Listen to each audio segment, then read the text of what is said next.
আসসালামু আলাইকুম। জনতা টিভির নিয়মিত সংবাদে আপনাদের স্বাগত। আমি ফারিয়া। প্রথমে জানিয়ে দিচ্ছি আজকের ব্রেকিং নিউজ। মুরুজনের ছেলে, আমাদের নাম হরমুজ। আমার ছোট ভাই বউ খাদিজা খুব ভয়ঙ্কর লোক। হেদের জ্বালায় আমরা বউ বলাহান কোনো লোক গেলে তাকে অত্যাচার করবার ছাড়ে না। অত্যাচার করিয়া মিথ্যা মামলা দিয়া আমারে হরানি করিয়া জেল হাজতে পাঠাইছি। জেল হাজতে পাঠাইয়া যাচাই বাছাই করিয়া আমাকে ছেড়ে দিছে। সুস্থ একটা বিচার চাই। আমাদের বাবার 53 ডিসিম জায়গা, এই অংশ 3 ভাগের 1 ভাগের মালিক আমি। এই খাদিজা এই অংশ থেকে সরাই দেবার নিগা ই করে আমাকে মামলা দেয়া হরানি করা, মাইরা হ্যাঁ গুম করবার চেষ্টা করি। আমি তার ভয়ে অন্য এলাকায় জোয়ার থাকি, শ্বশুর বাড়িও থাকিলে বাইরের বাড়ি বীরবাসিন্দাই নয়, ইনন ছাইরা থাকি।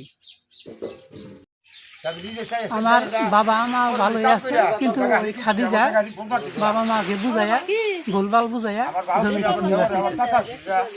আমার ভাই বুঝাইয়া এই বাইরে দেব। আমাদের 53 ডিসিম জায়গা নিয়ে আমার ভাইয়েরা ছোট ভাই মিলা খাদিজার অত্যাচার করিয়া এই জমির থেকে আমার অংশীদারি ই করবার চা, বঞ্চিত করবার চা। আমি একটা অন্ধ একটা ব্যক্তি। পুলিশ প্রশাসনের কাছে জেলা উপজেলা আমি এলাকা যাচাই বাছাই করে দেখি আমি একটা অন্ধ লোক। আমার কাছে থেকে যাই না আমার এরা তথ্য। আমি একটা বিচার 53 ডিসিম জায়গা মা বাবার নামে এই বাড়িতে খাদিজা ঢুকতে দেয় না।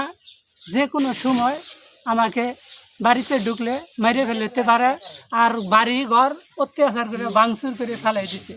এটা আমি আইনের কাছে সম্পূর্ণ যাচাই বাছাই করে আমি সত্য বিচার চাই। আমাদের বাবার পৈতৃক সম্পত্তি 3 ভাগের 1 ভাগ আমিও পাই। আমি জানি সুস্থভাবে 3 ভাগের 1 ভাগ আমি পাই। আইনের কাছে এই বিচার চাই। আমি জায়গা নিজস্ব টাকা দা মার নামে কওলা করে দিছি। 50,000 টাকা দা ওখানে আমি মাটি ফালাইয়া বাড়ি বানাইছি। আমি আইনের কাছে এটাই একটা বিচার চাই, সুস্থ বিচার চাই। আমি সবুরের কাছে সুমতির টেনে দিছি, হ্যাঁ টাকা আমাকে দেয় না। আমার একটা ক্ষেত বুনবার দেয় নাই, পতিত হয়েছে। এটা আমি প্রশাসনের কাছে আমি সবসময় বিচার চাই, নিজে একটা বিচার চাই। আমাদের এলাকা সবের কাছে যাচাই বাছাই করে আমি কীরকম ছেলে, আমার এটা ই করে আমরা একটা নির্দেশে একটা বিচার করে দেবেন সবে। আইনের কাছে এটা আমার আবদার হইল। আমি কোটডারা ইউনিয়ন যুব দলের সদস্য সচিব আমি রফিকুল ইসলাম খান রফিক। আসলে যে আকচারান 4 নং ওয়ার্ডের অবদার পারে যে ঘটনাটা ঘটছে, এটা হলো সম্পূর্ণ মিথ্যা এবং বানোয়া।